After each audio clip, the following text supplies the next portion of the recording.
Hello everyone, my name is Rahul Makwana, and we just completed the first chapter of economics, and we are going to start the third chapter, that is demand. Right? I am starting this chapter because it is the most important chapter of this 11th standard right. એટલે demand chapter છે એ તમારે ઇકોનોમિક્સના view પોઈન્ટથી અને conceptual view પોઈન્ટથી અને કોમર્સના સ્ટુડન્ટના view પોઈન્ટથી તમારે આ સમજવું બહુ ઇમ્પોર્ટન્ટ છે. આના કન્સેપ્ટ તમને આગળ જતાં પણ કામ આવશે, રાઈટ. અને પ્રેક્ટિકલ લાઈફમાં પણ તમને ડિમાન્ડના જે કન્સેપ્ટ છે એ બહુ કામ આવવાના છે, રાઈટ. સો આ ચેપ્ટરમાં બહુ ધ્યાન આપજો, બિકોઝ જે આના પછીનું ચેપ્ટર છે that is supply. It is similar two demand. એટલે ડિમાન્ડ તો જો તમને આવડી જશે તો તમને સપ્લાય ચેપ્ટર પણ આવડી જશે, right. So it is a buy one get one offer. તમને ડિમાન્ડ ચેપ્ટર આવડી જશે તો સપ્લાય પણ થઈ જશે. Okay, so let start with the introduction કે વોટ ઇઝ ડિમાન્ડ. તો ડિમાન્ડમાં તમને એવું કીધું છે કે demand and supply are very important concept. જેટલા પણ બેઝિક કન્સેપ્ટ છે ઇકોનોમિક્સના, એમાંથી ડિમાન્ડ એન્ડ સપ્લાયનો જે કન્સેપ્ટ છે એ સૌથી ઇમ્પોર્ટન્ટ કન્સેપ્ટ છે. એટલે તમારે જો એનાલિટિકલ પાવર જોતો હોય, એનાલિટિકલ પાવર મતલબ કે તમે ડેટા જોઈને એનાલિસિસ કરી શકો કે જેમ કેમ લેબોરેટરીમાંથી જે રિપોર્ટ આપે એ ડૉક્ટરને જ ખબર પડે, આપને કાંઈ જ ખબર ન પડે. મતલબ કે ડૉક્ટર પાસે એનાલિટિકલ પાવર છે, એ રિપોર્ટનો ડેટા જોઈને એ એનાલિસિસ કરી શકે કે તમારામાં શું પ્રોબ્લેમ છે ને શું નથી. ઇન ધ સેમ વે જે બિઝનેસના જે પણ ડેટા હોય એને જોઈને જો તમારે એનાલિસિસ કરવું હોય કે આ બિઝનેસ છે સારો છે કે નથી સારો, તો એ પાવર જોતો હોય તમને, તો તમારા માટે ડિમાન્ડ અને સપ્લાયના જે કન્સેપ્ટ છે એ બહુ સારા ખબર હોવા જોઈએ, right. So that's why demand and supply are very important, and therefore explanation of two forces is necessary. Here we will study the concept of demand. So બાકી તો બકવાસ છે, right? Okay, next is meaning. હવે આપણે meaning સમજવાનો છે. Meaning તમે ડિમાન્ડનો થોડોક ધ્યાનથી સમજજો. તમે ડિમાન્ડમાં એવું જ સમજતા હશો, ડિમાન્ડ મતલબ કે કોઈ પણ માણસને કાંઈ વસ્તુ લેવાની ઈચ્છા થઈ એટલે કે ડિમાન્ડ થઈ ગઈ. ના, એવું નથી. ખાલી ઈચ્છાથી જ નથી થતું. એ તો ઈચ્છા તો બધા લોકોની હોય. આપણી પણ ઈચ્છા હોય કે મારી પાસે ફેરારી કાર હોય, Rolls Royce means luxurious cars હોય, બંગલોઝ હોય. સો આપણી પણ ઘણી બધી ઈચ્છા હોય. તો ઈચ્છાથી જ કાંઈ વસ્તુ નથી થતી. તમારી એબિલિટી પણ હોવી જોઈએ, મતલબ કે કેપેસિટી પણ હોવી જોઈએ એ વસ્તુ પરચેસ કરવા માટે, રાઈટ. અને જે ટાઈમ ઉપર, જે પોઈન્ટ ઉપર, જે પ્રાઇસ ઉપર તમે અગ્રી હોવા જોઈએ એ વસ્તુ પરચેસ કરવા માટે. સો ડિમાન્ડનો મિનિંગ કંઈક એવો કીધો છે. Demand is the quantity of a commodity which a buyer desires. ડિઝાયર્સનો મિનિંગ થાય સ્ટ્રોંગ વિશ. સો જે બાયર છે, એક તો એ પ્રોડક્ટ પરચેસ કરવા માટેની સ્ટ્રોંગ વિશ હોવી જોઈએ. ઇઝ એબલ મતલબ કે એનામાં કેપેસિટી છે, એનામાં પરચેઝિંગ પાવર છે, એ ખરીદી શકે એટલો એની પાસે પૈસા છે. વિલિંગ ટુ બાય મતલબ ઈચ્છા પણ છે કે ચલો અત્યારે હું પરચેસ કરી લઉં at given point of time અને પ્રાઇસ. આ ટાઈમ ઉપર, આ પ્રાઇસ ઉપર આ પ્રોડક્ટ પરચેસ કરવા માટે મને ઈચ્છા છે. અગર જો આવી સિચ્યુએશન હોય than it is known as demand. મતલબ કે ડિમાન્ડમાં 5 ફેક્ટર્સ તમારે કન્સિડર કરવાના છે. વન ઇઝ ડિઝાયર, મતલબ કે સ્ટ્રોંગ વિશ હોવી જોઈએ. વિલિંગનેસ ટુ બાય મતલબ ઈચ્છા પણ હોવી જોઈએ. એબિલિટી મતલબ પરચેસિંગ પાવર. પર્ટિક્યુલર પ્રાઇઝે અને પર્ટિક્યુલર ટાઈમ ઉપર એ વસ્તુ પરચેસ કરી શકે, then it is termed as a demand, right. So 5 factors ડિમાન્ડમાં કન્સિડર થાય છે. Now the next topic is factors affecting demand. મતલબ કે એવા કયા ફેક્ટર્સ હોય જેનાથી ડિમાન્ડ ઉપર ઇફેક્ટ પડે, તમારી ઈચ્છા ઉપર ઇફેક્ટ પડે, એવા કયા ટાઈપના ફેક્ટર્સ હોય. મેઇન 2 ફેક્ટર્સ છે, that is price and factors other than price. Generally price એવું ફેક્ટર છે કે જે ડિમાન્ડ ઉપર સૌથી વધારે ઇફેક્ટ કરે. પ્રાઇસ અને ડિમાન્ડને you know they are like દેરાણી જેઠાણી, they are opposite to each other. મતલબ કે કોઈ પણ પ્રોડક્ટની પ્રાઇસ બહુ વધારે હશે તો ડિમાન્ડ છે એ ઓછી હશે, અને પ્રાઇસ જો ઓછી હોય તો ડિમાન્ડ વધારે હશે. એટલે આપણે સિમ્પલ એક્ઝામ્પલ લઈએ, અગર મોબાઈલ ફોન છે એની પ્રાઇસ 50,000 60,000 એ રીતના હોય, કોઈ પણ એક આપણે પરચેસ કરવો હોય, તો આપણી ડિમાન્ડ થોડીક ઓછી રહેશે, લોકોની ડિમાન્ડ એ પ્રોડક્ટની ઓછી રહેશે. અને અગર જો એની પ્રાઇસ 20,000 15,000 થઈ જાય તો એની ડિમાન્ડ ઓબ્વિયસલી વધી જવાની છે. આપણે સિમ્પલ આપણે હિસ્ટ્રી ઉપાડીને જોઈ લઈએ તો જ્યારે સ્માર્ટફોન લોન્ચ થયા હતા ત્યારે એની પ્રાઇસ વધારે હતી, તો ત્યારે એ ટાઈમ ઉપર લોકો પાસે ઓછા સ્માર્ટફોન હતા અને ડિમાન્ડ પણ ઓછી હતી. અને અત્યારનો જે સિનેરિયો છે આખો અલગ છે. હરેક વ્યક્તિ પાસે સ્માર્ટફોન હોય છે, બીકોઝ એની પ્રાઇસ છે એ પહેલાં કરતાં ઘણી કમ્પેરેટિવલી ઓછી છે એટલા માટે, રાઈટ. સો પ્રાઇસ અને ડિમાન્ડનો એકદમ ઇન્વર્સ રિલેશનશિપ છે. ઇન્વર્સ રિલેશન મતલબ કે એક જો ઇન્ક્રીઝ થશે તો બીજું ડિક્રીઝ થશે. સો આ છે પ્રાઇસ. તો આપણે પ્રાઇસ થઈ ગયું. પછી છે ફેક્ટર્સ અધર દેન પ્રાઇસ. મતલબ કે પ્રાઇસ સિવાયના પણ ઘણા ફેક્ટર્સ છે જે ડિમાન્ડને ઇફેક્ટ કરે.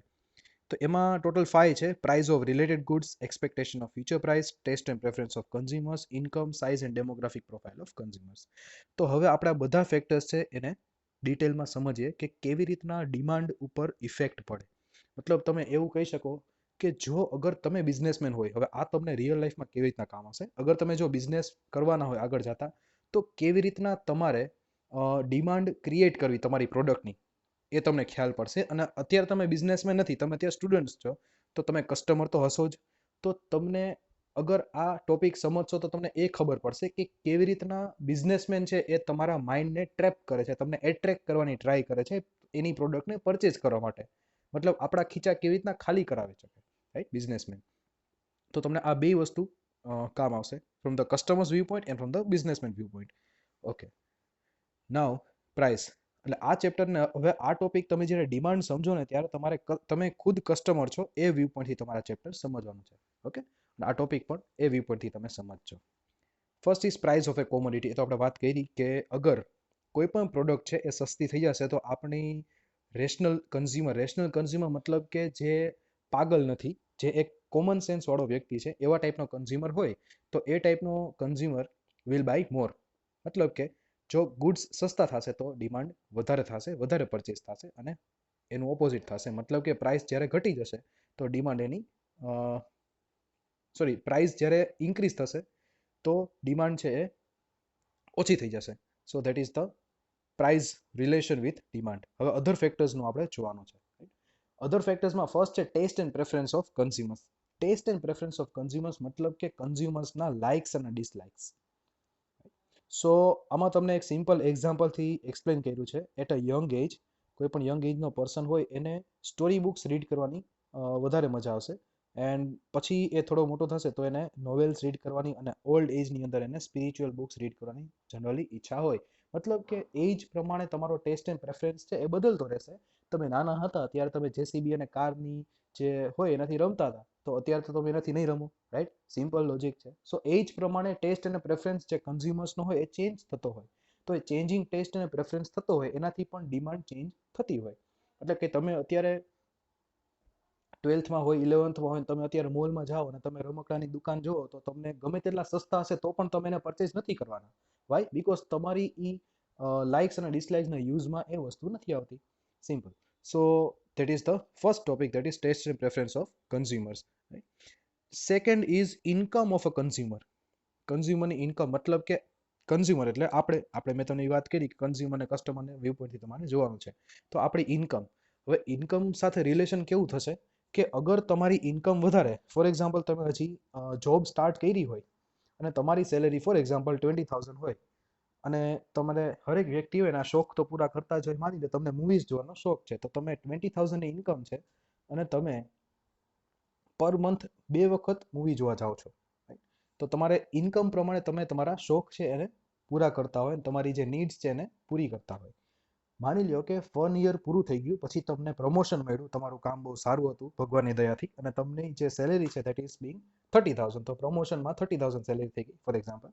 તો 30,000 સેલેરી થઈ ગઈ તો હવે તમે મૂવી જોવા 2 વખત નહીં જાઓ, તમે વધારે વખત જાશો. તમે રેસ્ટોરન્ટમાં જમવા 2 વખત જતા તો 3 વખત જશો, 5 વખત જશો. So that will be the difference. કહેવાનો મિનિંગ એવો કે અગર જો ઇન્કમ તમારી કે કન્ઝ્યુમરની ઇન્ક્રીઝ થશે તો ડિમાન્ડ છે એ ઓટોમેટિક વધી જશે, અને જો ઇન્કમ ઓછી થશે તો ડિમાન્ડ પણ ઘટી જશે. લોકોની જ્યારે આ લોકડાઉન જ્યારે થયું, કોરોનાનું જ્યારે આ બધી વસ્તુ થઈ, તો એ ટાઈમ ઉપર લોકોની ઇન્કમ છે જનરલી બધાની બંધ થઈ ગઈ. એટલા માટે તમને એ પણ ખ્યાલ છે કે માર્કેટમાં ડિપ્રેશન આવી ગયું હતું, અને જે પરચેસિંગ પાવર છે લોકોનો ઓછો થઈ ગયો હતો, અને અલગ અલગ પ્રોડક્ટ્સની ડિમાન્ડ પણ ઘટી ગઈ હતી, right? So income of consumer will આવી રીતના ઇફેક્ટ કરશે. ડાયરેક્ટ રિલેશનશિપ છે. જો હવે તમે બે ટર્મ્સ સમજી લ્યો થોડી, ડાયરેક્ટ એન્ડ ઇનડાયરેક્ટ રિલેશન, એટલે કે ઇનવર્સ રિલેશન અને ડાયરેક્ટ રિલેશન. ડાયરેક્ટ રિલેશનનો મતલબ એવો કે એક વસ્તુ વધે તો બીજી વસ્તુ પણ વધે, રાઈટ? અને ઇનવર્સ રિલેશનશિપ મતલબ કે એક વસ્તુના વધવાથી બીજી વસ્તુ ઘટે. એટલે કે પ્રાઇસ અને ડિમાન્ડ વચ્ચે ઇનવર્સ રિલેશનશિપ હોય, અને ઇન્કમ અને કન્ઝ્યુમર્સ વચ્ચે ડાયરેક્ટ રિલેશનશિપ હશે. ઓકે, પછી થર્ડ હેડિંગ હતું price of related goods. Price of related ગુડ્સની અંદર પાછા બે સબ હેડિંગ્સ છે. સો થોડું ડિટેલમાં છે, ગભરાવાની જરૂર નથી. It's very easy and it's very interesting chapter. Price of related goods. હવે રિલેટેડ ગુડ્સનો મતલબ શું થયો કે લગતા વળગતા ગુડ્સ. એક પ્રોડક્ટ હોય એની સાથે બીજી પ્રોડક્ટ રિલેટેડ હોય. ફોર એક્ઝામ્પલ શૂઝ અને સોક્સ, રાઈટ? તો એ બંને વસ્તુ છે એકબીજા સાથે રિલેટેડ છે. Air conditioner and electricity, petrol and vehicle, તો આ બધા ગુડ્સ એવા છે કે જે એકબીજા સાથે રિલેટેડ છે. તો આપણે એના રિલેટેડ સમજવાનું છે કે રિલેટેડ ગુડ્સની પ્રાઇસમાં ચેન્જ થવાથી પણ ડિમાન્ડમાં ચેન્જ થશે. ઓકે, એ પહેલાં તમારે બે ટર્મ્સ સમજવાની છે, that is substitute goods and complementary goods. Okay, substitute ગુડ્સનો મિનિંગ શું થાય? સબસ્ટિટ્યુટ ગુડ્સ મતલબ એવો, જો મિનિંગ છે ફર્સ્ટ લાઈન જ છે, તમે ટીક કરી નાખજો. Substitute goods R those goods which can be easily used in place of one another. મતલબ કે એકના બદલામાં તમે બીજી પ્રોડક્ટનો યુઝ કરી શકો, વાંધો નથી. Then such kind of product is known as substitute goods.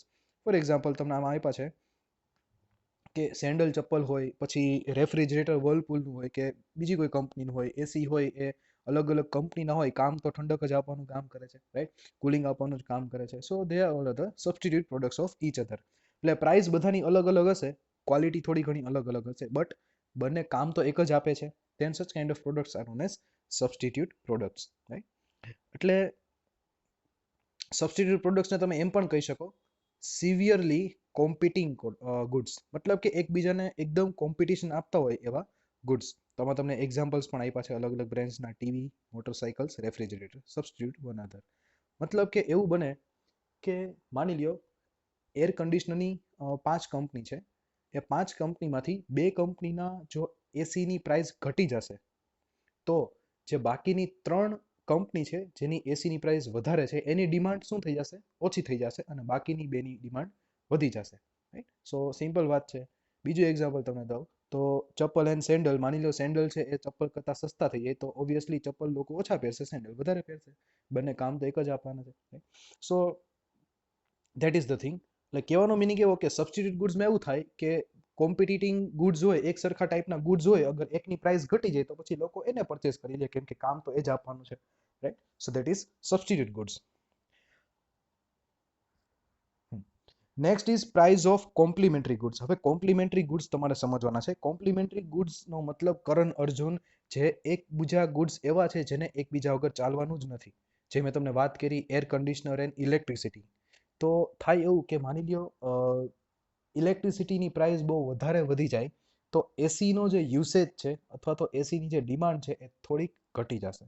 મતલબ કે આપણે એટલો બધો ફરક ન પડે, પણ ઓબ્વિયસલી ફરક પડવાનો છે. પેટ્રોલની પ્રાઇસ બહુ વધારે વધી જાય તો પછી જે વ્હીકલ્સ છે એની ડિમાન્ડ અને એનો યુસેજ પણ પહેલાં કરતાં ઘટી જવાનો છે. So such kind of products are known as complementary goods, અને કોમ્પ્લિમેન્ટરી ગુડ્સમાં આ રીતના થવાનું છે, રાઈટ. આ રીતના એના રિલેશન હોય. તમને આમાં એક્ઝામ્પલ્સ પણ એ જ આપ્યા છે: mobile phone and sim card, air conditioner and electricity, spectacles, frame and spectacle, glasses. તો તમે કોઈ પણ એક્ઝામ્પલ લઈ શકો, it doesn't make any difference, but complementary ગુડ્સના એક્ઝામ્પલ લખવાના, રાઈટ, કે જે બે સાથે જ યુઝ થઈ શકે.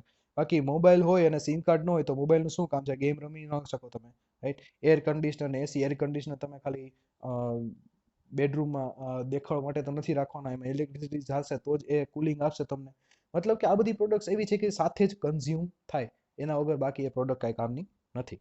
તો એવા કોમ્પ્લિમેન્ટરી ગુડ્સ છે, તો એ પણ તમારે ધ્યાન રાખવાના છે. સો કોમ્પ્લિમેન્ટરી અને જે સબસ્ટિટ્યુટ ગુડ્સ છે એ થોડુંક સરખી રીતના સમજી લેજો, કેમ કે પછી એવું થશે કે કોમ્પ્લિમેન્ટરી અને સબસ્ટિટ્યુટ, હવે ઇંગ્લિશ તમારું એટલું તો સારું નથી કે તમને બેના વર્ડ્સના મિનિંગ બહુ યાદ રહી જાય, એટલે તમને પછી આગળ જતાં એવું થશે કે તમે કોમ્પ્લિમેન્ટરીનો કન્ટેન્ટ સબસ્ટિટ્યુટમાં લખી નાખશો અને સબસ્ટિટ્યુટનો કન્ટેન્ટ કોમ્પ્લિમેન્ટરીમાં લખી નાખશો. સો એવું ન થાય એનું ધ્યાન રાખજો. Okay okay next is expectation about future price. Expectation future price મતલબ કે બધી વસ્તુ તમને એક્ઝામ્પલથી સમજાવીશ. એક્ઝામ્પલ કે આપણે જ્યારે કેરીની સિઝન હોય, મતલબ કે સમર સિઝન હોય, ત્યારે કેરી છે એ બહુ વધારે આવતી હોય, તો ત્યારે અરાઉન્ડ 700-800 પર જે એક પેટી હોય એનો ભાવ હોય, રાઈટ. તો અમુક લોકો કેવું કરે કે એ લોકો જ્યારે સિઝન પૂરી થવાની હોય ત્યારે 4-5-10 પેટી એકસાથે લઈ લે અને પલ્પ કાઢીને ફ્રીજમાં સ્ટોરેજ કરી નાખે. કેમ કે એને ખબર છે કે હવે સિઝન પૂરી થઈ જવાની છે, તો સમર પછી જ્યારે મોન્સૂન અને વિન્ટર આવશે અને ત્યારે મને કેરી ખાવાનું મન થશે, તો એક તો મળશે જ ઓછી, અને કદાચ જો મળશે તો બહુ મોંઘી મળશે. મતલબ કે એને ખબર છે કે આગળ જતાં આ પ્રોડક્ટની પ્રાઇસ વધી જવાની છે, એટલા માટે અત્યારે પ્રેઝન્ટમાં એની ડિમાન્ડ વધી જશે. મતલબ એક્સપેક્ટેશન ઓફ ફ્યુચર પ્રાઇસમાં એવું થશે કે કોઈ પણ પર્સન અગર એવું એક્સપેક્ટ કરે છે કે ફ્યુચરમાં આ પર્ટિક્યુલર પ્રોડક્ટની પ્રાઇસ બહુ વધારે વધી જવાની છે, તો અત્યારે એની ડિમાન્ડ વધારે થશે. ગોલ્ડમાં પણ એવું જ હોય, આપને એવું લાગતું હોય કે દિવાળી ટાઈમ ઉપર સોનું છે એ વધારે મોંઘું થવાનું છે, તો આપણે અત્યારે પરચેસ કરી લેશું, રાઈટ, કે જ્યારે મોંઘું થાય તો આપણે થોડોક પ્રોફિટ કમાઈને વેચી શકીએ. સો that is expectation of future prices. Next is size and demographic profile of population.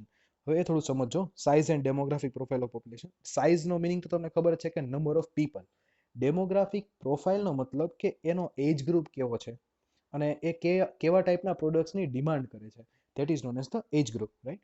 સો તમે આપણે સિમ્પલ એક્ઝામ્પલ લઈએ તો આપણું ગોંડલ છે, રાઈટ, તો ગોંડલની અંદર જનરલી જે પબ્લિક રહે છે દેટ ઇઝ 35+ જે લોકો હોય એ વધારે રહેતા હોય, જે જોબ કરતા હોય, ભણતા હોય, તમને એ કમ્પેરેટિવલી ઓછા લોકો જોવા મળશે with compare to Rajkot, Ahmedabad, Pune, Mumbai.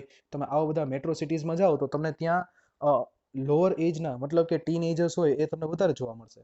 તો થાય એવું કે તમે એવા સિટીમાં જો રહેતા હોય, મતલબ એવી જગ્યાએ રહેતા હોય જે આપણું ગોંડલ જેવું ગામ હોય, પછી માની લો ગામડું હોય, તો ત્યાં ઓલ્ડ એજ લોકો વધારે જોવા મળે, રાઈટ. સો તમારે એ જોવું પડે કે તમે જે પ્રોડક્ટ સેલ કરો છો, તમે જે ટાઈપનો બિઝનેસ કરવા માગો છો, તો તમારી જે પબ્લિક છે, તમે જે સિટીમાં, જે ગામમાં જે ટાઈપનો બિઝનેસ કરવા માગો છો, એની પબ્લિક કેટલી છે અને કેવી છે, એ પ્રમાણે બિઝનેસ થશે. જો ગામડામાં તમે ફાટેલા જીન્સ સેલ કરો તો એ નથી થવાના, કેમ કે ત્યાં એવી પ્રાયોરિટી કોઈ નથી આપતું, કોઈને એ વસ્તુ પસંદ નથી. તો એ વસ્તુ સેલ કરવા માટે તમારે મેટ્રો સિટીઝમાં, મોટા સિટીઝમાં જવું પડે, રાઈટ. સો તમારે એ જોવું પડે કે બિઝનેસ છે એ તમે કેવા ટાઈપના લોકો વચ્ચે કેવા ટાઈપનો બિઝનેસ કરો છો. સો દેટ ઇઝ ધ કેસ. એટલે તમારે એ જોવું પડે કે ભાઈ ડેમોગ્રાફિક પ્રોફાઇલ લોકો કેવા છે, આ સિટીની અંદર કેટલા પૈસા છે, તો એ ટાઈપની તમે પ્રોડક્ટ સેલ કરો, રાઈટ. ગોંડલમાં અગર મર્સિડીઝનો શોરૂમ રાખે તો કંઈ એને ફાયદો નથી થવાનો એમ. So that is the thing. એટલે આ ટાઈપના બિઝનેસમાં બધી વસ્તુ જોવી પડે કે તમે લોકો કેવા છે ને કેટલા લોકો છે, કેવા ડેમોગ્રાફિક પ્રોફાઇલ છે, right. So that is factors affecting demand. તો આટલા ફેક્ટર્સ હતા, આ થોડા ઇમ્પોર્ટન્ટ છે, રાઈટ. અને આ ચેપ્ટરમાં તમે જરાય ડાઉટ ન રાખતા, અગર ડાઉટ હોય તો તમે બિંદાસ મને પૂછી લેજો, રાઈટ. અને કેટલા ક્વેશ્ચન્સ લખવાના છે તમને હું એન્ડમાં કહી દઈશ. બટ હવે તમારે આમાંથી જે લર્ન કરવાનું છે that is meaning of demand અને ફેક્ટર્સ અફેક્ટિંગ ડિમાન્ડ, એના હેડિંગ્સ. હવે એના હેડિંગ્સ યાદ રાખવા માટે તમે એવું કરો કે જે ફેક્ટર્સ અધર ધેન પ્રાઇઝમાં આટલા હેડિંગ્સ છે, તો એનું એક શોર્ટ ફોર્મ મેં બનાવ્યું છે, that is patties, PETIS, patties price. એટલે કે પેટીસનો ભાવ, પેટીસ આપણે ખાવાની હોય ને, પેટીસ, PETIS, પેટીસ. તો પેટીસ અને પ્રાઇસ ઉપર ફર્સ્ટ. સો પેટીસ પ્રાઇસ, એટલે આમાં બધા હેડિંગ્સ આવી ગયા અને એના શોર્ટ ફોર્મ આવી ગયા, તો એના ઉપરથી તમે એના હેડિંગ્સ લર્ન કરી શકો, રાઈટ. અંદરનું બધું સમજવાનું છે, બટ આ તમારે યાદ રાખવાના છે, અને હરેક અંદરના એક્ઝામ્પલ્સ તમે યાદ રાખો તો વધારે સારું. Okay, so this is for the demand chapter. હજી આગળ આપણે next topic is not much important topic, પછી પાછું ઇમ્પોર્ટન્ટ ટોપિક છે, right. So law of demand આપણે પછીના વિડીયોમાં સમજવાનો છે ધ્યાનથી, જે ચેપ્ટર મેઇન છે. અત્યાર સુધી તો થોડો જનરલ આઈડિયા તમને ડિમાન્ડ રિલેટેડ આપતા હતા, બટ નેક્સ્ટ વિડીયોમાં મેઇન ચેપ્ટર સ્ટાર્ટ થાય છે, right. So C you in the next video off economics. Thank you.